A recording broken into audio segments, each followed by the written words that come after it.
রাজধানীর এভারকেয়ার হাসপাতালে চিকিৎসাধীন বিএনপির চেয়ারপারসন বেগম খালেদা জিয়াকে উন্নত চিকিৎসার জন্য গতকাল শুক্রবার ভোরে কাতারের আমিরের পাঠানো এয়ার অ্যাম্বুলেন্সে করে লন্ডন নেওয়ার কথা ছিল। তবে কারিগরি ত্রুটির কারণে এয়ার অ্যাম্বুলেন্সটি আসতে না পারায় যাত্রা স্থগিত হয়েছে।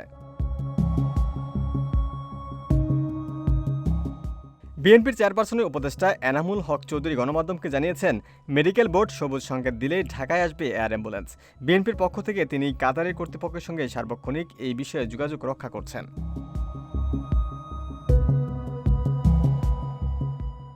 এনামুল হক চৌধুরী বলেন, ম্যাডামের মেডিকেল বোর্ডের সিদ্ধান্তক্রমে কাতারের রয়্যাল অ্যাম্বুলেন্স বাংলাদেশে আসবে। সেইভাবে তারা এখন প্রস্তুত রয়েছে। এখন মেডিকেল বোর্ড যখনই সিদ্ধান্ত জানাবে তখনই এয়ার অ্যাম্বুলেন্স ঢাকায় আসবে এবং ম্যাডাম বেগম খালেদা জিয়াকে উন্নত চিকিৎসার জন্য লন্ডন নিয়ে যাবে। সবকিছুই কাতার কর্তৃপক্ষ অ্যারেঞ্জমেন্ট করছে।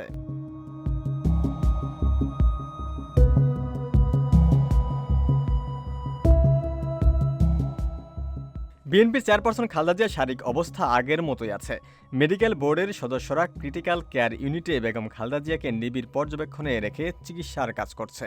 একাধিক চিকিৎসকের সঙ্গে আলাপ করে জানা যায়, বিএনপির চেয়ারপারসন এখনও ফ্লাই করার সক্ষমতা অর্জন করেনি। সেজন্য লন্ডন যাত্রা বিলম্ব হচ্ছে। তবে তারা জানান, গত 2 দিনে মেডিকেল বোর্ড কিছু পরীক্ষা করেছে, তার প্রতিবেদনও তারা পর্যালোচনা করছেন। শুক্রবার 2 দফা মেডিকেল বোর্ডের বৈঠক অনুষ্ঠিত হয়। প্রতিদিনই বোর্ডের সভায় খালেদা জিয়ার শারীরিক অবস্থার নিয়মিত প্রতিবেদনগুলো পর্যালোচনা করা হচ্ছে।